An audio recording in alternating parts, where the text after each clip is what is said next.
बहुत बहुत स्वागत है आप सभी का। आज हम बात करने वाले हैं Rajiv Gandhi Centre for Biotechnology यानी कि RGCB में पीएचडी एडमिशन्स 2025-26 के बारे में फॉर जनवरी 2026 सेशन के लिए। अगर आप बायोटेक्नोलॉजी के विभिन्न फील्ड्स में रिसर्च करना चाहते हैं और एक प्रेस्टीजियस इंस्टीट्यूशन से जुड़ना चाहते हैं तो ये जानकारी आपके लिए बहुत इंपॉर्टेंट है। ब्रिक्स RGCB यानी कि BRIC Rajiv Gandhi Centre for Biotechnology ने पीएचडी प्रोग्राम जनवरी 2026 सेशन के लिए एप्लीकेशंस इनवाइट किए हैं बायोटेक्नोलॉजी के वेरियस डोमेन्स में। ये BRIC RGCB PhD programme Regional Centre for Biotechnology RCB से एफिलिएटेड है। RCB Department of Biotechnology Government of India द्वारा स्थापित United Nations Educational Scientific and Cultural Organization UNESCO के ऑस्पिशियस के तहत एजुकेशन ट्रेनिंग और रिसर्च प्रोवाइड करता है और इसे इंस्टीट्यूशन ऑफ नेशनल इंपॉर्टेंस का दर्जा प्राप्त है। चुने गए कैंडिडेट्स पीएचडी प्रोग्राम के लिए RCB में रजिस्टर करेंगे और उन्हें पीएचडी डिग्री के अवार्ड के लिए RCB और RGCB द्वारा जारी किए गए गाइडलाइंस को फॉलो करना होगा। इस एडमिशन से जुड़ी वैकेंसी डिटेल्स के लिए आप वेब पेज चेक कर सकते हैं। सारी इंपॉर्टेंट लिंक इस वीडियो का डिस्क्रिप्शन में मिल जाएगा और हमारी वेबसाइट newacademy.com विजिट करें। तो अगर आपको ये इन्फॉर्मेशन हेल्पफुल लग रही है तो इस वीडियो को फटाफट लाइक कर दीजिए, चैनल को सब्सक्राइब या फॉलो कर लीजिए और बेल नोटिफिकेशन को ऑन कर लीजिए ताकि कोई भी इंपॉर्टेंट अपडेट मिस ना हो। कमेंट्स में अपने सवाल पूछिए और इस वीडियो को अपने दोस्तों और ज़रूरतमंद लोगों के साथ शेयर ज़रूर करें। Important dates. आगे बढ़ते हैं इंपॉर्टेंट डेट्स की जानकारी के साथ। फील्ड एप्लीकेशन रिसीव करने की आखिरी डेट है 14 नवंबर 2025। शॉर्टलिस्टेड कैंडिडेट्स के पब्लिकेशन की डेट है 18 नवंबर 2025। इंटरव्यू की डेट्स है 15, 16 और 17 दिसंबर 2025। हॉस्टल ज्वाइन करने की डेट है 4 जनवरी 2026 से पहले और पीएचडी प्रोग्राम शुरू होने की डेट है 5 जनवरी 2026। Eligibility for PhD admission. अब जानते हैं पीएचडी एडमिशन के लिए एलिजिबिलिटी क्या है। कैंडिडेट्स के पास पोस्ट ग्रेजुएट डिग्री होनी चाहिए जिसमें मिनिमम 60% मार्क्स हों या फिर 4 ईयर बैचलर्स डिग्री होनी चाहिए जिसमें मिनिमम 75% मार्क्स हों। ये degree life, agricultural, environmental, veterinary, pharmaceutical, medical sciences या अलाइड सब्जेक्ट्स जैसे कि biochemistry, biotechnology, bioinformatics, biophysics, chemistry, microbiology आदि में हो सकती है। मार्क्स एग्रीगेट में या UGC 10 पॉइंट स्केल या किसी भी पॉइंट स्केल में इक्विवेलेंट ग्रेड होना चाहिए या फिर किसी फॉरेन एजुकेशनल इंस्टीट्यूशन से इक्विवेलेंट डिग्री होनी चाहिए जो उसके होम कंट्री में किसी स्टैट्यूटरी अथॉरिटी या किसी अन्य स्टैट्यूटरी अथॉरिटी द्वारा अप्रूव्ड और रिकॉग्नाइज्ड असेसमेंट और एक्रेडिटेशन एजेंसी द्वारा एक्रेडिटेड हो। SC, ST और डिफरेंटली एबल्ड कैंडिडेट्स के लिए मार्क्स में 5% या ग्रेड पॉइंट में इक्विवेलेंट रिलैक्सेशन की अनुमति दी जा सकती है।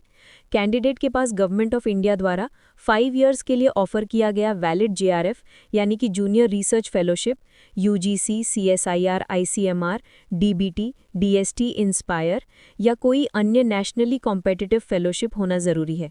अपर एज लिमिट 5 जनवरी 2026 तक 26 ईयर से ज़्यादा नहीं होनी चाहिए, जबकि SC, ST और डिफरेंटली एबल्ड कैंडिडेट्स के लिए अपर एज लिमिट 5 जनवरी 2026 तक 28 ईयर से ज़्यादा नहीं होनी चाहिए।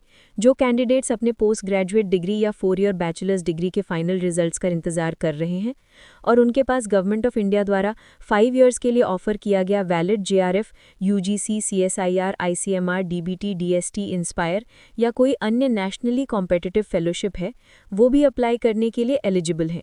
अगर उनका सिलेक्शन होता है तो उन्हें एडमिशन के समय या जैसे ही उनके सर्टिफिकेट्स इशू होते हैं उन्हें अपने प्रोविजनल और ओरिजिनल सर्टिफिकेट्स एलिजिबल ग्रेड्स के साथ दिखाने होंगे। Selection procedure. सिलेक्शन प्रोसीजर की बात करें तो जो कैंडिडेट्स सारी एलिजिबिलिटी क्राइटेरिया को मीट करते हैं उन्हें इंटरव्यू के लिए शॉर्टलिस्ट किया जाएगा। पीएचडी इंटरव्यू सिर्फ ऑनलाइन मोड में कंडक्ट किए जाएंगे।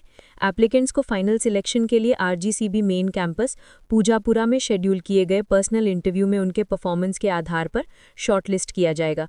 इंटरव्यू के लिए गाइडलाइंस सभी शॉर्टलिस्टेड कैंडिडेट्स को प्रोवाइड की जाएंगी। शॉर्टलिस्टेड कैंडिडेट्स की लिस्ट RGCB के नोटिस बोर्ड और वेबसाइट पर डिस्प्ले की जाएगी। फाइनल सिलेक्शन इंटरव्यू में ओवरऑल परफॉर्मेंस, लेबोरेटरी रोटेशन और फैकल्टी साइंटिस्ट के साथ इंटरैक्शन के आधार पर होगा।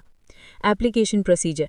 एप्लीकेशन प्रोसीजर बहुत सिंपल है, सिर्फ ऑनलाइन एप्लीकेशंस ही एक्सेप्ट किए जाएंगे।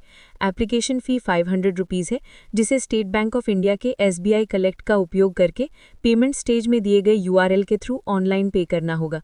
वैलिड सर्टिफिकेट सबमिट करने पर SC, ST, EWS और डिफरेंटली एबल्ड कैंडिडेट्स को प्रोसेसिंग फीस देने से छूट दी गई है।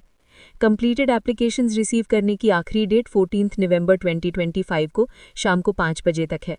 अधूरे एप्लीकेशंस या वो एप्लीकेशंस जिसमें प्रोसेसिंग फीस पे नहीं की गई होगी, उन्हें रिजेक्ट कर दिया जाएगा। PhD प्रोग्राम के फीस के बारे में जानकारी। PhD प्रोग्राम में एडमिट होने वाले स्टूडेंट्स को पहले 10 सेमेस्टर्स के लिए प्रति सेमेस्टर 5000 रुपीज़ का एडमिनिस्ट्रेटिव फ़ी देना होगा और सब्सिक्वेंट सेमेस्टर्स के लिए 10,000 रुपीज़ का फ़ी देना होगा। इसके अलावा सभी स्टूडेंट्स को RCB एडमिनिस्ट्रेटिव फीस भी पे करनी होगी। नोट: कुछ ज़रूरी बातें ध्यान में रखें। कैंडिडेट्स के साथ सारे कम्युनिकेशन सिर्फ ईमेल के जरिए होंगे। आपको पीरियोडिक अपडेट्स के लिए RGCB वेबसाइट चेक करते रहना होगा। एप्लीकेशन से रिलेटेड किसी भी सवाल के लिए आप phd.adm.rgcb@rgcbr.res.in पे कांटेक्ट कर सकते हैं। इंटरव्यू सख्ती से ऑफलाइन मोड में कंडक्ट किया जाएगा। एंड में आप रजिस्टर बटन पे जाकर यूज़र नेम और पासवर्ड क्रिएट कर सकते हैं और लॉगिन करने के लिए आपको अपना ईमेल और पासवर्ड एंटर करना होगा PhD एडमिशन एप्लीकेशन फॉर्म में। अगर आप अपना पासवर्ड भूल गए हैं तो फॉरगॉट पासवर्ड ऑप्शन में वो ईमेल एड्रेस टाइप करें जो आपने अकाउंट क्रिएट करते समय यूज़ किया था, ताकि आपको पासवर्ड रिकवर करने में असिस्टेंस मिल सके। How to apply instructions. अब हम एप्लीकेशन से जुड़े इंस्ट्रक्शंस देखेंगे। Instruction 1, online application form access करने के लिए कैंडिडेट्स को रजिस्टर हियर बटन पर क्लिक करके रजिस्टर करना होगा। रजिस्ट्रेशन के लिए यूज किया गया ईमेल आईडी एप्लीकेंट का ही होना चाहिए और वैलिड और फंक्शनल होना चाहिए। फ्यूचर में रजिस्टर्ड ईमेल एड्रेस चेंज करने की कोई पॉसिबिलिटी नहीं होगी। सभी कम्युनिकेशन सिर्फ रजिस्टर्ड ईमेल एड्रेस पर ही भेजे जाएंगे। इंस्ट्रक्शन 2, रजिस्ट्रेशन सक्सेसफुली होने के बाद कैंडिडेट्स ईमेल और पासवर्ड एंटर करके पोर्टल पर लॉगिन करके PhD एडमिशन एप्लीकेशन फॉर्म भरना शुरू कर सकते हैं। इंस्ट्रक्शन 3, सभी रिक्वायर्ड डिटेल्स भरने के बाद जिन कैंडिडेट्स को एप्लीकेशन फ़ी यानी कि 500 रुपये पे करनी है, वो स्टेट बैंक ऑफ इंडिया के SBI कलेक्ट के जरिए एप्लीकेशन फॉर्म के पेमेंट स्टेज में दिए गए वेब पेज लिंक URL का उपयोग करके ऑनलाइन पेमेंट कर सकते हैं। जिन कैंडिडेट्स को फीस देने से छूट मिली है, वो सीधे फाइनल सबमिशन की तरफ बढ़ सकते हैं।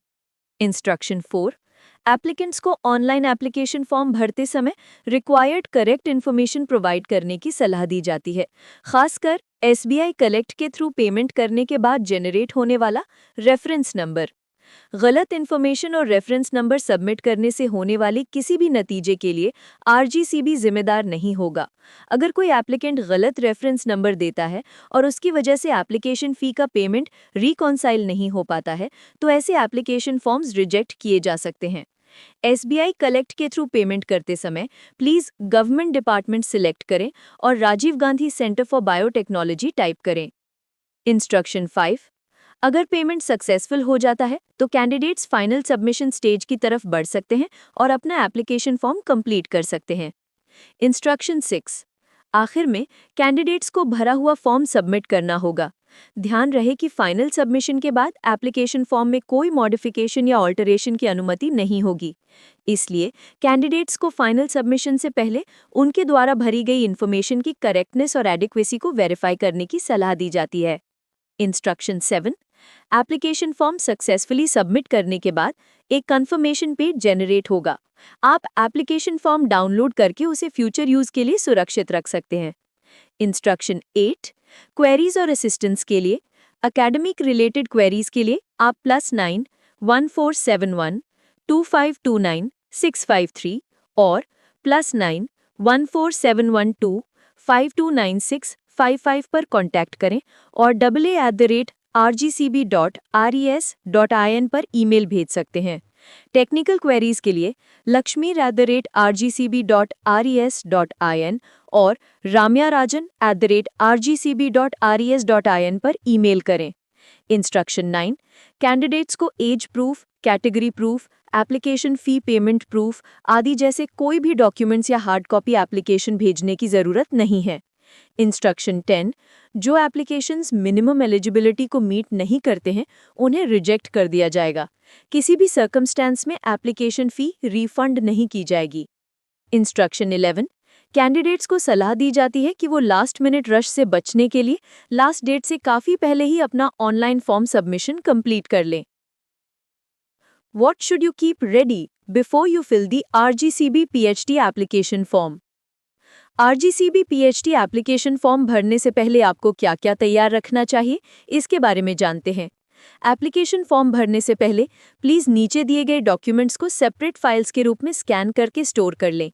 इन्हें ऑनलाइन एप्लीकेशन प्रोसेस के दौरान रिक्वायर्ड होने पर अपलोड करना होगा। 1. पासपोर्ट साइज फोटोग्राफ मैंडेटरी का टाइप JPG और PNG और GIF होना चाहिए और मैक्सिमम साइज 60 KB जिसमें मिनिमम साइज 240 by 320 पिक्सेल्स हो। 2. एज प्रूफ मैंडेटरी का टाइप JPG और PNG और GIF होना चाहिए और maximum size 200 KB। 3. Eligibility certificates जिसमें फाइनल मार्क लिस्ट्स, ट्रांसक्रिप्ट्स और डिग्री सर्टिफिकेट शामिल हैं, मैंडेटरी का टाइप PDF होना चाहिए और maximum size 1 MB। 4. Detailed CV with all credentials mandatory का टाइप PDF होना चाहिए और मैक्सिमम साइज 1 MB। 5. क्वालिफाइड यानी कि UGC और CSIR और ICMR और DBT और DST इंस्पायर या कोई अन्य नेशनली कॉम्पिटिटिव फेलोशिप मैंडेटरी का टाइप PDF होना चाहिए और मैक्सिमम साइज 1 MB। 6. कम्युनिटी या कास्ट सर्टिफिकेट अगर एप्लीकेंट OBC और SC और ST और इकोनॉमिकली बैकवर्ड कैटेगरी से बिलोंग करता है का टाइप JPG और PNG और GIF होना चाहिए और maximum size 200 KB। 7. Person with disability यानी कि PWD सर्टिफिकेट अगर एप्लीकेबल हो का टाइप JPG और PNG और GIF होना चाहिए और maximum size 200 KB। 8. NOC certificate अगर एप्लीकेबल हो का टाइप JPG और PNG और GIF होना चाहिए और maximum size 200 KB। Please ensure करें कि स्कैन्ड डॉक्यूमेंट फाइल्स लेजिबल और रीडेबल हों। इललेजिबल डॉक्यूमेंट्स के साथ सबमिट किए गए एप्लीकेशंस रिजेक्ट होने के लिए लायबल हैं। PhD एडमिशंस जनवरी 2026 के लिए अवेलेबल वैकेंसीज की डिटेल्स इस प्रकार हैं। साइंटिस्ट 1 डॉक्टर अरुण संकरा डॉस का डेजिग्नेशन साइंटिस्ट C है और नंबर ऑफ स्टूडेंट वैकेंसीज 1 हैं। साइंटिस्ट 2 डॉक्टर देबंजन भौमिक का डेजिग्नेशन साइंटिस्ट C है और नंबर ऑफ स्टूडेंट वैकेंसीज 1 है। साइंटिस्ट 3 डॉक्टर देवसेना अनथारामन का डेजिग्नेशन साइंटिस्ट F है और नंबर ऑफ स्टूडेंट वैकेंसीज 2 हैं। साइंटिस्ट 4 डॉक्टर दिलीप वासुदेवन का डेजिग्नेशन साइंटिस्ट F है और नंबर ऑफ स्टूडेंट वैकेंसीज 1 है। साइंटिस्ट 5 डॉक्टर जैक्सन जेम्स का डेजिग्नेशन साइंटिस्ट G है और नंबर ऑफ स्टूडेंट वैकेंसीज 2 हैं। साइंटिस्ट 6 डॉक्टर लाइटसन NG का डेजिग्नेशन साइंटिस्ट EI है और नंबर ऑफ स्टूडेंट वैकेंसीज 1 है। साइंटिस्ट 7 डॉक्टर महेंद्रन KR का डेजिग्नेशन साइंटिस्ट E2 है और नंबर ऑफ स्टूडेंट वैकेंसीज 1 हैं। साइंटिस्ट 8 डॉक्टर नागार्जुन नारायण स्वामी का डेजिग्नेशन साइंटिस्ट C है और नंबर ऑफ स्टूडेंट वैकेंसीज 1 हैं। साइंटिस्ट 9 डॉक्टर पल्लवी मित्रा का डेजिग्नेशन साइंटिस्ट C है और नंबर ऑफ स्टूडेंट वैकेंसीज 1 हैं। साइंटिस्ट 10 डॉक्टर पारिजात सेनापति का डेजिग्नेशन साइंटिस्ट C है और नंबर ऑफ स्टूडेंट वैकेंसीज 1 है। साइंटिस्ट 11 डॉक्टर राजेश चंद्र मोहना दास का डेजिग्नेशन साइंटिस्ट E2 है और नंबर ऑफ स्टूडेंट वैकेंसीज 1 है। साइंटिस्ट 12 डॉक्टर रमेश पोथुराजू का डेजिग्नेशन साइंटिस्ट C है और नंबर ऑफ स्टूडेंट वैकेंसीज 1 है। साइंटिस्ट 13 डॉक्टर रश्मि मिश्रा का डेजिग्नेशन साइंटिस्ट E2 है और नंबर ऑफ स्टूडेंट वैकेंसीज 1 है। Scientist 14 doctor Rakesh S Laishram का डेजिग्नेशन साइंटिस्ट F है और नंबर ऑफ स्टूडेंट वैकेंसीज 1 है। साइंटिस्ट 15 डॉक्टर टेसी थॉमस मालियकाल का डेजिग्नेशन साइंटिस्ट E2 है और नंबर ऑफ स्टूडेंट वैकेंसीज 1 है। टोटल 17।